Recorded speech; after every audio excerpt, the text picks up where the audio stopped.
Group 1 విషయంలో sitting జడ్జితో విచారణ జరిపించి తప్పు చేస్తున్న వారిని అవినీతికి పాల్పడిన వారిని శిక్షించాలని మాజీ మంత్రి ఎమ్మెల్యే హరీష్ రావు డిమాండ్ చేశారు.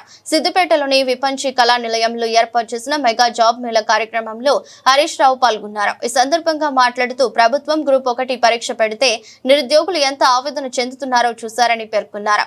ఎంత దారుణంగా పరీక్ష నిర్వహించారో హైకోర్టే చెప్పిందని గుర్తు చేశారు. ఇంత నిర్లక్ష్యంగా పరీక్ష నిర్వహిస్తారా అని ప్రభుత్వానికి హైకోర్టు ముట్టుకాయలు వేసిందని తెలిపారు. ఆయన ఈ ప్రభుత్వానికి బుద్ధి రాలేదని మండిపడ్డారు. పలానా మంత్రులు పలానా అధికారులు ఇన్ని లక్షల రూపాయల లంచాలు అడిగారని నేరుగా నిరుద్యోగులే ఆరోపణలు చేస్తున్నారని చెప్పారు.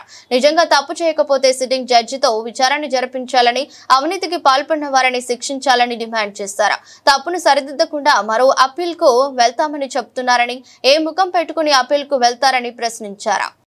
గ్రూప్ 1 ఎగ్జామ్స్ పెడితే రాష్ట్ర ప్రభుత్వం ఇవాళ విద్యార్థులే చెప్తున్నారు, నిరుద్యోగ యువకులు గ్రూప్ 1 ఎగ్జామ్ రాసిన వాళ్ళు ఒక్కొక్కరి దగ్గర ఎన్ని లక్షల రూపాయల లంచాలు అడిగారు, పరీక్ష ఏ రకంగా నిర్వహించారు, ఎంత దారుణంగా పరీక్ష నిర్వహించారో నేను చెప్పట్లేదు, హైకోర్టే మొట్టికాయలేసి ప్రభుత్వాన్ని చెప్పింది.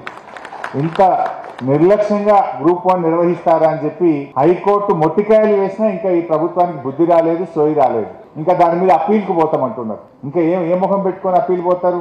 ఇవాళ నిరుద్యోగ యువకులు బయటకు వచ్చి పలాని మంత్రులు పలాని అధికారులు మమ్మల్ని లక్షల రూపాయలు అడిగారని చెప్పి వాళ్ళే నేరుగా ఆరోపణలు చేస్తున్నారు. దాని మీద ఈరోజు విచారణ జరపాల్సిన అవసరం ఉంది. అసలు ఎవరు ఈ అక్రమాలకు బాధ్యులు ఎవరో తేల్చాల్సినటువంటి బాధ్యత ప్రభుత్వం మీద ఉంది. నిజంగా తప్పు చేయకపోతే ముఖ్యమంత్రి వెంటనే దీని మీద సిట్టింగ్ జడ్జితో విచారణ జరపాలి, తప్పులు జరిగిన వారి మీద కఠిన చర్యలు తీసుకోవాలి, అవినీతికి పాల్పడిన వారిని వెంటనే శిక్షించాలి.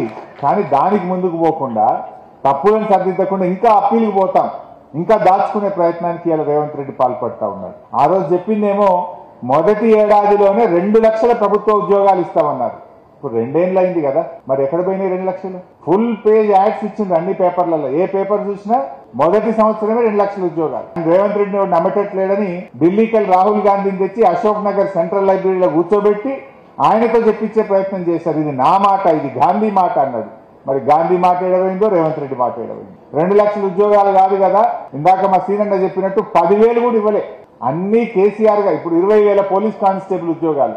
ప్రిలిమినరీ పరీక్ష పెట్టింది కేసీఆర్ గారు, ఫైనల్ పరీక్ష పెట్టింది కేసీఆర్ గారు, ఫిజికల్ టెస్ట్ చేసింది కేసీఆర్ గారు, ఫలితాలు ఇచ్చింది కేసీఆర్ గారు, కాయిదాలు పంచింది రేవంత్ రెడ్డి. ఇది నేను ఇచ్చిన అంటారు.